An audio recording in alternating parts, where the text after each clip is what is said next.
As the coronavirus pandemic spread across the country and the laboratory was thrust into the spotlight, pathologists and medical laboratory professionals became the go-to resource for stopping the spread of the virus. The responsibility of educating the public as well as professional colleagues fell on the laboratory. In this episode of The Scientists Who Saved the World, the Fight Against COVID-19, ASCP CEO Dr. Blair Holliday speaks with laboratory leaders about the newfound understanding of the laboratory's role in healthcare. The laboratory came to the front of the pandemic and had to be first and most important in terms of reliability and testing. In terms of your relationship with your clinical colleagues, what do you believe was maybe a message learned by them, or was there a shift in your relationship at all? Absolutely, there was a major shift in how I believe Quest is viewed. Two things happened here. One is we happened to be sitting on one of the most important topics that anyone was interested in, let alone the healthcare system. My grandmother, my sister, everyone is interested in this, and we are in the middle of it, so we had a lot to do to help educate people, and there was a lot of appreciation of that. But then also, I think people now see us in a different way because we are connected to everyone, and we were able to provide services to all of those stakeholders because we're embedded and we have the existing connections and relationships.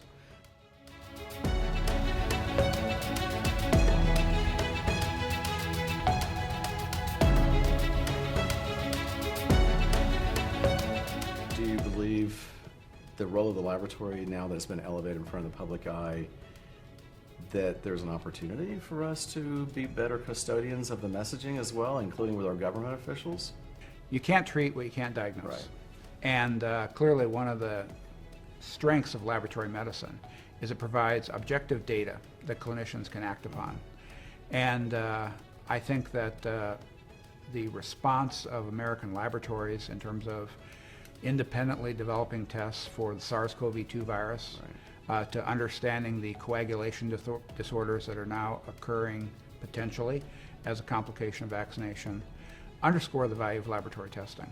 And I think it's incumbent upon the profession to continue to take a leadership role in providing information on how the facts provided by objective laboratory tests do lead treatment. To me, it feels like you have the ability, almost a fiduciary obligation, to be a public health official, to help educate the rest of the country and the world in order to come across as being proactive to mitigate these in the future going forward. And I think now we have to step out beyond the boundaries of our laboratory and be public servants. Personally, I've been more of an educator over the last year than I have probably in all the rest of my career combined, and educating everybody from just the public and TV or radio to advocating to public officials. But if you look back before,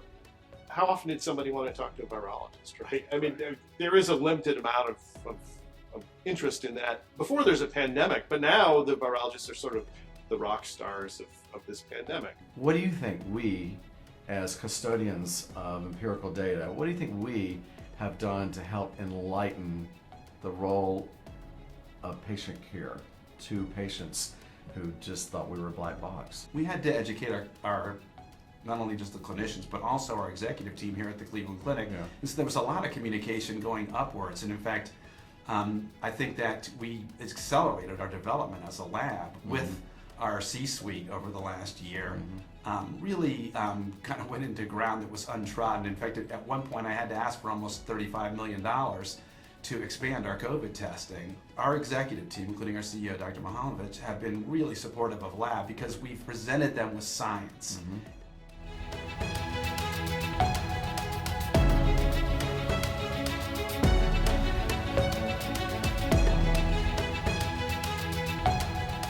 It's a time to listen to scientists and doctors who our only skin in the game is to help our patients. And our only job is to protect the health of the patients that we serve. If you're the custodian of that patient's health and you fail, then you fall on the sword. It's your responsibility. Politicians have to listen to all these inputs and decide what's best. But it seems to me, when people have used science as their ground truth to tell them how to do things and what to do, listening to science has been way more successful than those who said, I'm going to listen more to people who are talking about the economy or politics and letting that be the deciding factor. And so I think we did learn, in fact, that science is a very good thing to listen to during a pandemic or during an emergency, and to rule on basic principles that are governed by science. What would you take and pay forward so that you can help our elected officials, or maybe even our policymakers, understand a rapid fire way to mitigate downstream potential? Resourcing smart, well-trained people appropriately, and actually keeping a reserve of well-resourced, smart, trained people. This is not a business, and I think it shows, where if you run it on a shoestring and you eliminate all of your contingency plans and your safety valves and things like that, where you say, what is the minimum we could do laboratory testing with? How can we produce widgets at the lowest marginal cost?